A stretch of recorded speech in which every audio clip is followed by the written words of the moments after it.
Hello everyone, আসসালামু আলাইকুম। আজকে আমি তৈরি করে দেখাবো নান রুটি। নরম তুলতুলে ও অনেক মজার পারফেক্ট নান রুটি। অনেকেই আছেন ইস্টের গন্ধের কারণে নান রুটি খেতে পারেন না।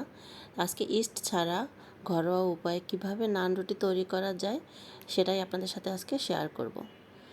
তো আমি এখানে 4 কাপ ময়দা নিয়ে নিলাম। 4 কাপ ময়দার সাথে আমি 2 টেবিল চামচ চিনি আর 3 টেবিল চামচ গুঁড়ো দুধ দিয়েছি, স্বাদ মতো লবণ দিয়েছি, আর হাফ চামচেরও কম বেকিং সোডা আর 1 চামচ বেকিং পাউডার। এখন সমস্ত শুকনো উপকরণ খুব ভালোভাবে মিশিয়ে নিব।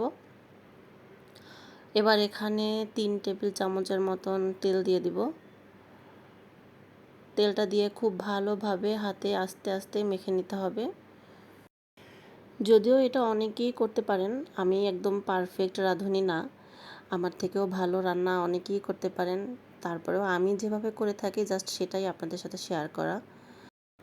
যাই হোক, আমার তেল দিয়ে মাখানো হয়ে গেছে। এখন আমি এখানে টক দই দিয়ে দেব 4 টেবিল চামচের মতন, বা আপনাদের স্বাদ মতন। অতিরিক্ত টক দই দিতে গেলে দেখা যাবে টক ভাব চলে আসবে। তো আমি এখানে 4 টেবিল চামচের মতন টক দই দিয়েছি। এবার টক দই দিয়ে হালকাভাবে মেখে এখন কুসুম গরম পানি দিয়ে দেব। অল্প অল্প দিব আর মাখাতে থাকবো যতক্ষণ না পর্যন্ত একটা ভালো ডো তৈরি হয়। এই যে এখন নরম তুলতুলে একটা ডো তৈরি হয়ে গিয়েছে। এবার আমি উপরে হালকা তেল ব্রাশ করে মেখে রেখে দিব ঘন্টা 2-এর মতন। যদি হাতে সময় না থাকে তাহলে কম করে হলেও আধা ঘন্টা রেখে দিবেন, তাহলে এই ডোটা খুব সুন্দর নরম হয়ে যাবে। দুই সাইডে হালকা তেল মেখে নিয়েছি যাতে ড্রাই আউট না হয়। এবার আমি ঢেকে 2 ঘন্টা রেখে দিয়েছিলাম। 2 ঘন্টা পরে এসে দেখেন কতটা সফট হয়েছে, একদম তুলতুলে নরম হয়ে গিয়েছে। তো এবার আমি পরিমাণ মতো ডো নিয়ে গোল গোল বল তৈরি করে নিব। পরিমাণটা আপনারা আপনাদের সুবিধা মতো নেবেন, যে যতটুকু মানে বড় ছোট করে তৈরি করতে চান। আমি ছোট ছোট করে তৈরি করব, তাই আমি অল্প অল্প করে নিচ্ছি।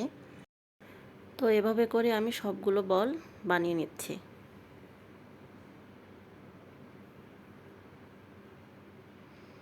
সবগুলো বল বানানো হয়ে গেছে।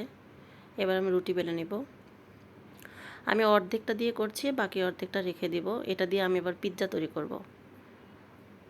পিৎজা তৈরি করার জন্য যে ইস্ট দিয়েই ডো মাখাতে হবে এমন না। যেহেতু নান রুটি যদি ফুলে যায় তাহলে অবশ্যই পিৎজাটাও ফুলবে। আমি এভাবেই পিৎজা করি, ইস্টের গন্ধটা আমি অতটা সহ্য করতে পারি না, তাই আমি এভাবে নান রুটিও করি, পিৎজাও তৈরি করি, সেটাও আপনাদের সাথে শেয়ার করব। তো এখানে আমি আর একটা বাটিতে পরিমাণ মতো পানি আর সামান্য লবণ দিয়ে গুলে নিলাম। সেই পানিটাই হচ্ছে রুটির উপরে ব্রাশ করে দিচ্ছি। এটা বলার কিছুই নেই, আপনারা দেখেই বুঝতে পারছেন।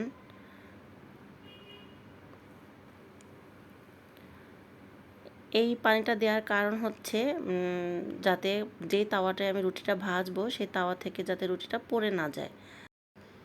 যেই সাইডে পানি দিয়েছি সেই সাইডটাই তাওয়ার উপরে দিব।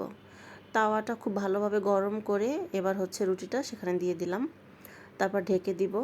উপর সাইডটা যখন দেখবেন হালকা ফুলে গিয়েছে তখন ঢাকনাটা উঠিয়ে জাস্ট তাওয়াটা উল্টে দিবেন। আপনারা দেখেই বুঝতে পারছেন। এভাবে আমি ঘুরিয়ে ঘুরিয়ে রুটিটা ভেজে নেব। দেখতে পাচ্ছেন আমার রুটিটা ফুলে একদম ডাবল হয়ে গিয়েছে। নান রুটি বানানো একদমই ইজি, খুবই সহজ, আর এইভাবে বানালে খেতে অসম্ভব মজার হয়। তো আমার নান রুটি ভাজা হয়ে গেছে, দেখতে পাচ্ছেন আপনারা। উল্টো সাইডটাও দারুণ হয়েছে। মিডিয়াম জালে ভাজতে হবে, বেশি জালে ভাজা যাবে না, তাহলে পুড়ে যেতে পারে। তো আমার নান রুটি বানানো হয়ে গেছে। আপনাদের কাছে যদি ভালো লেগে থাকে তাহলে অবশ্যই একবার বাসায় ট্রাই করতে পারেন। তো সবাই ভালো থাকবেন, সুস্থ থাকবেন। আল্লাহ হাফেজ।